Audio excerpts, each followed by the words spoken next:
অন্ধকারে মাদক বিরোধী সভার সম্মানিত সভাপতি, উপস্থিত ভাঙ্গা উপজেলা বিএনপি, পৌর বিএনপির বিভিন্ন স্তরের নেতৃবৃন্দ, প্রশাসনের ভাঙ্গা থানার অফিসার ইনচার্জ সহ সকল সরকারি কর্মকর্তাবৃন্দ, উপস্থিত এলাকাবাসী, গ্রামবাসী, সুধীবৃন্দ, আসসালামু আলাইকুম ওয়া রাহমাতুল্লাহি ওয়া বারাকাতুহু। আপনারা জানেন, আপনারা আজকে যার শিকার সেটা হচ্ছে মাদক। মাদক এমন একটি বিষাক্ত পয়জন যা একটি সংসারকে, একটি পাড়াকে, একটি মহল্লাকে, একটি গ্রামকে, একটি থানাকে, একটি পৌরসভাকে, একটি জেলাকে, একটি দেশকে ধ্বংস করে দিতে পারে। কাজেই আপনারা সবাই চেনেন, আমরাও কম বেশি চিনি যে কারা মাদকের ডিলার, কারা মাদক সরবরাহ করে, কারা কাদের মাধ্যমে বিক্রয় করে, কারা সেবন করে খায়, এটা আপনাদের সবার মুখস্থ, আপনারা সবাই জানেন।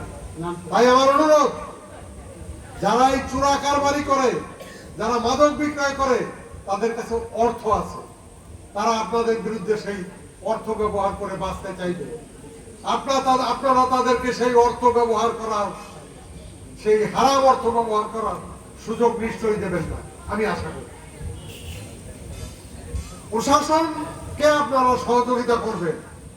যত বড় শক্তিশালী হোক মাদকের ডিলার, মাদকের ব্যবসায়ী, তাকে ধরে ফেলান, ধরে পুলিশকে খবর দেন।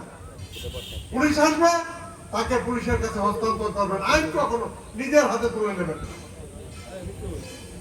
আমাদের মাননীয় এমপি, আমাদের জাতীয় সংসদ বাংলাদেশ 214 ফরিদপুর 4-এর যিনি সংসদ সদস্য, সেই মোহাম্মদ শহীদুল ইসলাম খান বাবুল, তিনি নির্দেশ দিয়েছেন, তিনি নিজে তার সংসদীয় এলাকায় মাদকের ব্যাপারে, মাদকের অপরাধের জিরো টলারেন্স, কোন অপরাধ মাদকের তিনি সহ্য করবেন না।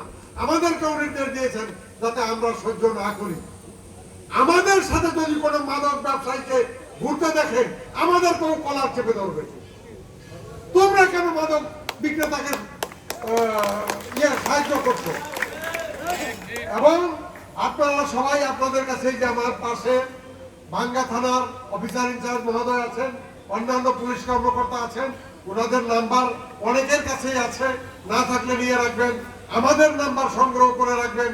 আপনারা যদি কেউ বলতে না পারেন, আমাদের কাছে বলবেন, আমরা সাথে সাথে আইন শৃঙ্খলা বাহিনীকে, থানা পুলিশকে অবহিত করব এবং তারা ধরে নিয়ে যাবে।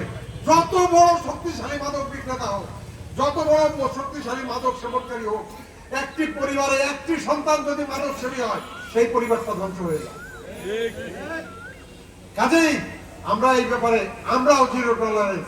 আপনারা সবাই এই মাদক ব্যবসায়ীদের ধ্বংস করার জন্য, মাদক সেবীদের মানুষের জায়গায় নিয়ে আসার জন্য, আপনারা তাদেরকে বিপদগামী পথ থেকে, তাদেরকে অসৎ পথ থেকে, অশুভ পথ থেকে ফিরিয়ে আনার জন্য আমরা সবাই চেষ্টা করব, আপনারাও চেষ্টা করবেন।